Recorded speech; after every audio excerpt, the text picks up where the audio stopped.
Hannah! What? How many Spartans does it take to change a light bulb? Like 7? 300. This is Sparta may be the most quoted movie line among every kid during recess, when they are being chased during tag.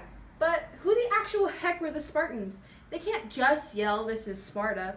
The Spartans were from a city-state in ancient Greece during 800 to 500 BC. They were known for their strong military power. So, while they might have yelled, "This is Sparta" a lot, this wasn't the only thing they did. This is Sparta!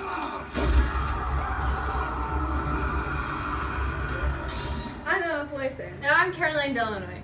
and this is Crash Course World History. Today we'll be talking about Spartan culture. Now, before we talk about how great Sparta was, it's important to know what was going on at the time that Sparta was at its prime.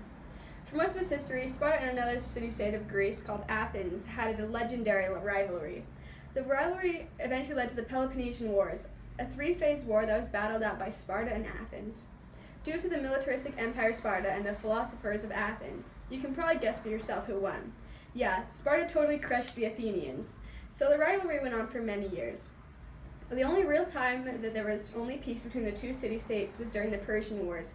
They actually worked really well together but still lost because of the sheer number of the Persian army. Rip every Spartan, especially Leonidas, which we'll talk about a little later. So basically the Spartans and the Athenians stopped killing each other to start killing other people. Nice. Sparta was located in the southern part of Greece on the Peloponnesian Peninsula. The city-state of Sparta developed a militaristic society which is ruled by kings and an oligarchy. Early in their history, a violent and bloody slave revolt caused the Spartans to change their society. Lycurgus, a legendary lawmaker, drafted a harsh set of laws that required total dedication to the state from its people, way harsher than your mom when you forgot to clean your room.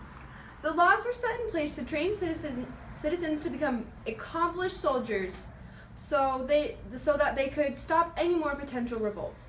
These Spartans lived very rigid and structured lifestyles compared to the other Greeks. While the other Greeks were getting drunk and thinking about math, the Spartans were over in a corner listening to screamo music and slowly becoming kung fu masters.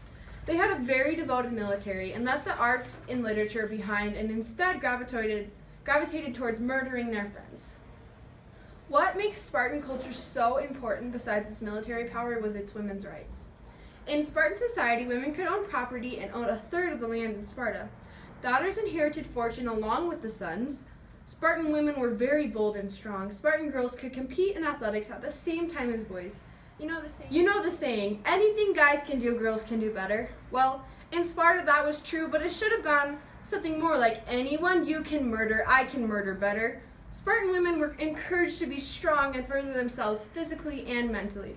These women's rights were very important because they were a starting point for a more egalitarian society in the ancient world. So while the girls may have been better off, the boys were just fighting and killing anyone who even breathed the same air as them. Aren't you glad that you weren't in charge of Spartan detention? Now, an open letter to Leonidas, the king of the Spartans for a while. Dear Leonidas, you became a king even though you weren't even the heir of the throne, but still the people of Sparta loved you more than your brother.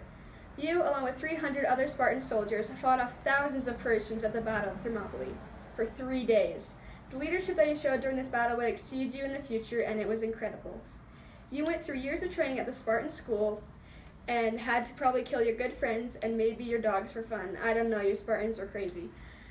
You accomplished so many things in your life, but it still ended with your head being stuck to a stake and paraded around like a stuffed animal through the streets of the Persian Empire.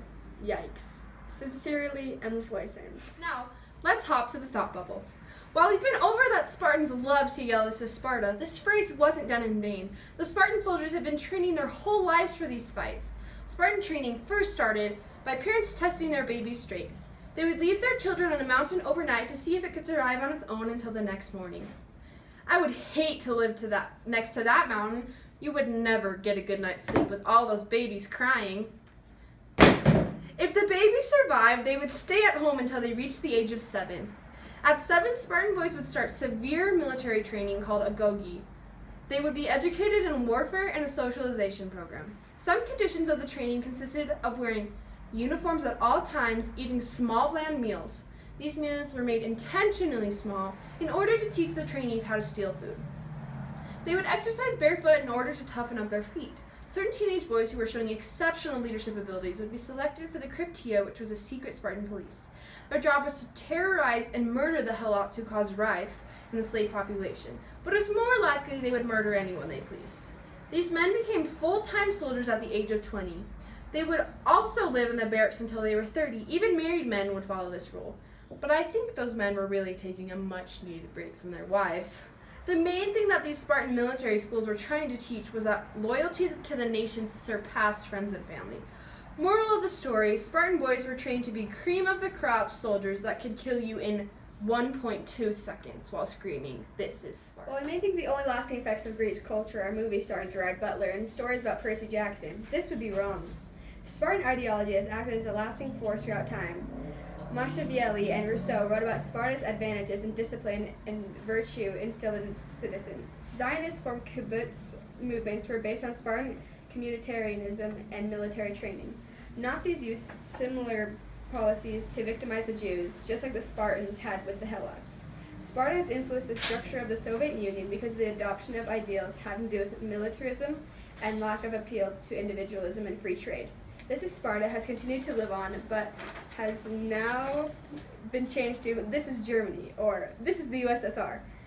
People will always keep chanting, and we must always keep fighting. So if all you ever remember about Sparta is some gross sweating dudes chanting about it in a movie, make sure that you know killing your friends for sport has never helped anyone. I swear.